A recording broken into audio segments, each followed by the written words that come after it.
Technically speaking. Welcome to our Technically Untechnical Technology Talk, a NIWC Atlantic production. Hello, I'm Chelsie, the NIWC Atlantic Audiovisual Specialist, Social Media Manager, and I'm fully participating in New Year's resolutions this year. And I'm Alex, part of the media engagement team, and I'm also doing well with my New Year's resolutions so far. What are your resolutions, Alex? One of my resolutions is to just stay more on top of things, not to procrastinate as much, and get things done as timely as possible. Procrastination will get you. That's a good one. Mine are more like I want to try and get into like a better routine when it comes to like working out, which I have been failing at so far this year. So that's been fun. And also just sleep. I really need to get more sleep. So those are my two like resolutions for 2024. Just more like healthy. I feel you on the sleeping. Yeah. Sleep can really help in so many ways, including your mental health, your motivation. It really just helps your growth overall, which is really important. And the theme of this episode is growth. And we're going to focus on professional growth. So coming up, we've got to look behind the scenes of how NIWC Atlantic provides professional development to its leaders and workforce. We've also got a great interview that demonstrates how to effectively communicate a message through storytelling and public speaking. So get comfy, turn up that volume, and let's get started. Alex and I recently sat down with Scott Dreyer, who is NIWC Atlantic's executive coach, and he told us all about his work to support and guide leaders here at NIWC Atlantic. So let's listen to what he has to say about the importance of his work. Scott, you have a very unique role here at NIWC Atlantic. Can you kind of tell us a little bit more about what services you provide to the command? Right now at LANT, I continue to provide executive coaching to our senior leaders, our front office, our department heads, and our competency leads, and also provide leadership development services to our entire leadership council in order to develop and help them grow and support them as they lead our workforce. What kind of skills do you teach them? Like, why is this important to keep our leaders well-versed in these different skills? Leading requires a number of different, competencies and capacities.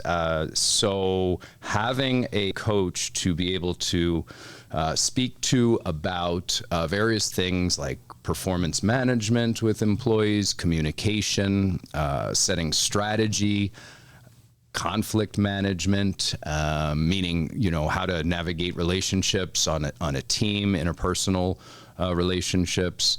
Pretty much all of the leadership development competencies that the Navy embraces, I'm here to support. And that doesn't mean that I'm necessarily the absolute expert, but I will work with and coach a leader to help realize where they're going or where they need to go regarding a particular area and help them get there. How beneficial is that relationship for a supervisor or manager with their team in terms of making sure that the organization is successful in the work that we do? I mean, there are times when I would say the employees might not even know that their leader is engaging and operating with a coach. And so it doesn't need to be like a well-known thing, but the results of what the leader brings to the team should be pretty significant in terms of an improved self-awareness, bringing a team closer together, working more as a high-functioning team, being able to communicate with the team members so they feel valued and recognized and appreciated, but also held accountable to their job and their position. So all those are like trickle-down effects that employees in an organization are going to experience. Can you tell us a little bit about connecting conversations and what that is and how that helps? Connecting Conversations is an initiative at NIWC Atlantic designed to bring the workforce together, get to know one another as humans, not just as coworkers. And so by initiating and having a leader within a team facilitate a conversation about pretty much any topic and they approach one another as humans, getting to know one another just on a personal basis to start, building the relationships. So what this does is it kind of fosters trust within the team in order to build other elements like communication, empathy, understanding inclusiveness, what that's about. And then even talking about particular things like stress or mental health. So the connecting conversations is really a mechanism that I guess allows people to open up, connect, and express, and then grow and be productive at work. That's so important because there are so many instances in my past where I've just had leaders who I could not trust. It was very hard to work and get through and be a team and be innovative and excel because no one trusted the leader we had. There was some very toxic ways communication was done at a previous place I worked, and it was not government, and it was pretty bad. A lot of gossip was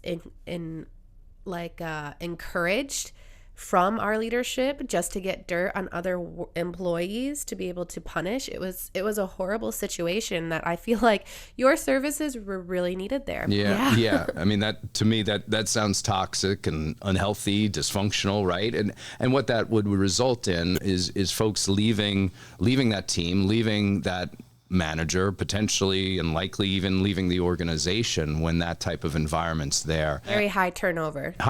Sure. And that's something that we work really hard here at NIWC Atlantic to do, is to provide, empowering, psychologically safe environments for our workers. I think the connecting conversations build, and that whole platform gives leaders the tools and the skills to be more trustworthy. Speaking of the leadership being able to foster a great team, I know NIWC Atlantic just had our leadership development workshop. Yes. Could you explain how important that is to have that type of a workshop to not only start off the beginning of the year, but to help foster a plan for the organization to move forward and strategically plan for what they want to accomplish? Absolutely. I think it is one of our highlights every year. And during that time, we have components that are dedicated to their development. So we would bring in outside external speakers, professionals to provide training and or their best research regarding how they can be more effective as leaders. So we don't have it just operating internal, we're bringing external entities in. Everyone comes together at a site. Sometimes all come together at one site, or they come together at local sites, and all the leaders connect, which is critical because a lot of times we are working remotely, we're not seeing faces, and the leadership development workshop just allows individuals to build that trust that Chelsie was speaking about, to kind of understand where they're at and kind of align in order to move forward for the year. So yeah, I would say that event is significant. I really wish we could have more of them, to tell you the truth. But yeah, it's been very, very powerful.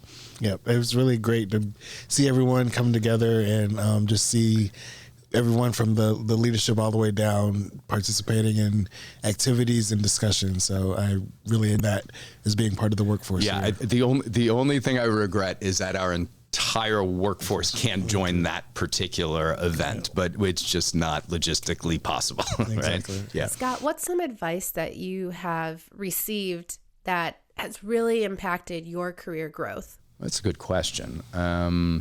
I would say probably the most important element that I've received is to serve the client and serve the customer. For me, instead of trying to be too strategic in my career, I focus on serving, and the serving ends up producing results for the organization, for me, and for my clientele. And so I would say that advice has done me well. So instead of focusing on your progression, focus on how you can make the client progress, and it will in turn help you. Yes.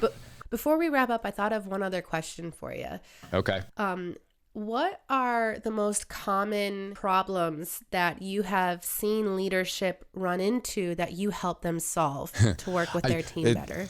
There's multiple things, but your question kind of leads and is easy for me to go. It's the people component, and it's navigating both the relationships on a team or with an individual with a customer, or it could be a leader and an employee. Now, the origins of that often are usually connected with communication, and that always leads to a loss of trust, maybe some skepticism, and then potentially conflict. That's prevalent, right? Communication, it's at the heart of everything. Sure. Is there anything else that you would like to add? I really appreciate being a part of this. Well, thanks for joining us, Scott. I love that you provide all of this expertise to the command to make our leaders and then in turn our workforce even better. It's really great work that you do.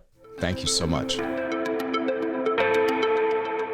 Alex, after speaking with Scott, I realized that it really is important for a company or an organization to invest in its leadership, because no one wants to work for a crappy boss. I mean, we've all been there, right? And this workforce is doing its best to make sure that there's this work-life balance and everyone feels values. And that starts at the top. It's really great that a command is so impassioned by their work to make sure that the employees feel like they're a valuable part of the team. And so it was really great to hear Scott's expertise on how we as employees can be fulfilled in the workplace. I like that Scott also mentioned about the importance of communication between the employees and the supervisors.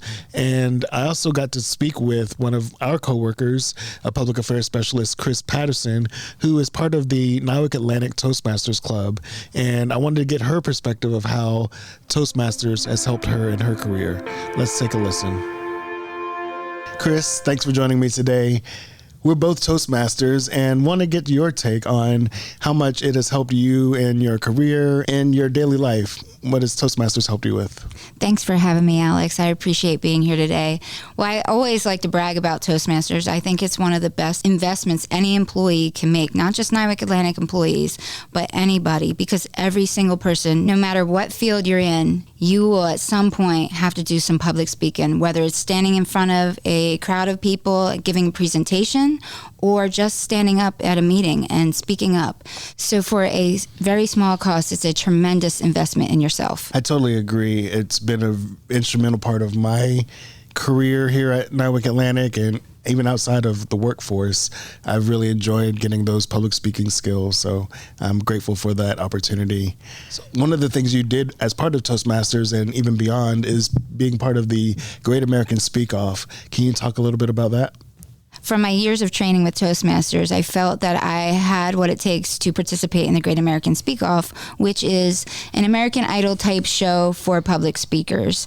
And what I did was I gave a speech about an incident that recently happened in my life that had a huge impact on me. And I spoke about what I learned from that incident, and more importantly, what everyone else can learn from what happened to me. So would you mind sharing your speech that you gave at the Great American Speak Off? Of course. I'm glad you asked. I could have killed a father, his wife, and 3 babies.